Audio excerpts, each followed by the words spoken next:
мое мнение человека из того поколения Михаила Сергеевича Горбачеве. Я не буду его ругать и хаять, как это делают многие. Не будем бросать камни в сторону могил. Это низко и ни к чему. Но я вспомню о некоторых моментах, которые были, как мне кажется, в то время, эти лет 40-45 назад. Я служил в армии в советской, был хорошим страйбатовским рядовым. И я помню общество трезвости, они были в то далекое время, поскольку была объявлена непримиримая борьба, как в Китае была объявлена борьба с воробьями, потом их всех завозили из окрестных провинций, всех истребили, так и в нашем СССР была объявлена война алкоголю, но были комсомольские свадьбы, где можно было отведать более вкусного чая из чайника, и из кувшина можно было отведать хорошее вина.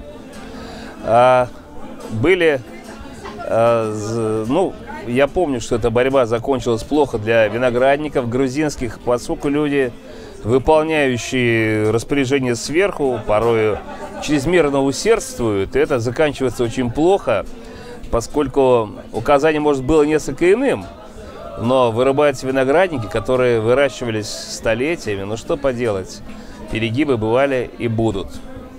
Благодаря изменениям Горбачева, который ввел, он был пусковым механизмом, я получил загранпаспорт и посетил впервые за границу Турцию, Египет, а потом стал посещать и другие страны ближнего зарубежья и дальнего. Спасибо ему за это. И главное, что молодежь ведь всегда, во все времена требует перемен. Мы хотим перемен, пел и Цой. И сейчас любой нигилист от 13 до 20 лет, он всегда хочет перемен. И реальные надежды на эти перемены именно были даны во времена Горбачева. Все были в предвкушении, что вот-вот сейчас все изменится. Перестройка, гласность. Ну, понятно, что в итоге все вернулось на некие заранее обозначенные круги, но мужчина хотел. Был, кстати, о его фонде, фонд имени Горбачева. Он был на Ленинградском проспекте, дом 59, это финансовая академия известная. Там был фонд Горбачева, он там базировался. И какие, как вы думаете, машины были в этом фонде Горбачева? Все автомобили, а их было там порядка 10-12 во дворе финансовой академии, это были «Москвич» 2141, ну как Светогор, да, улучшенная копия, но это не были «Мерседесы». И это не были какие-нибудь там западные иные марки, это был наш «Москвич». Ну, что, в общем-то, добавило симпатий и фонду Горбачева. А во всех остальных политических ошибках, о неошибках я не вправе судить. Пусть этим занимаются политики и политологи. Я буду говорить только о своем собственном личном мнении, которое у меня сформировалось в те годы. Да, я был худ, я был подвижен, с годами располнел, обрюзг.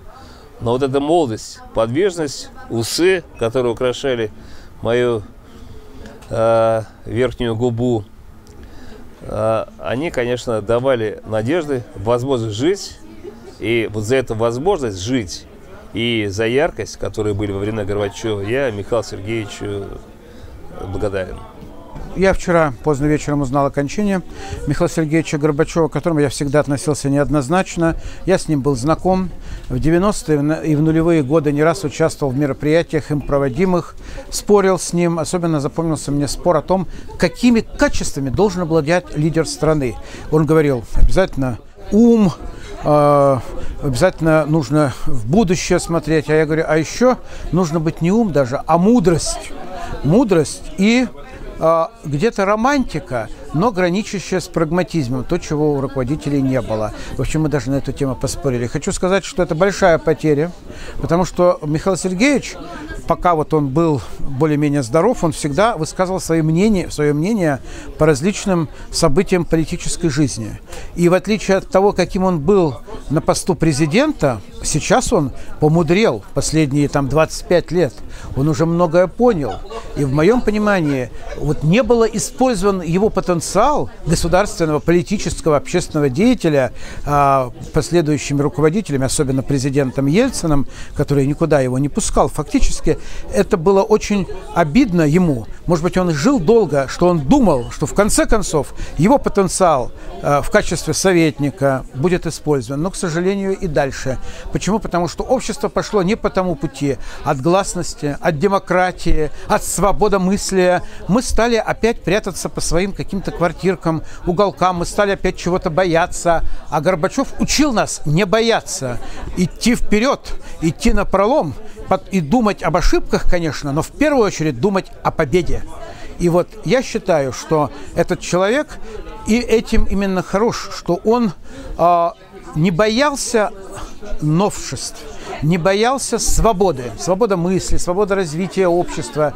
И вот за это ему можно выразить благодарность и вспоминать хорошими словами. Можно за какие-то другие моменты, за распад СССР, вспоминать иначе, его критиковать. Но вот за свободу, которую он нам дал, это ему большая благодарность. Пусть земля ему будет пухом.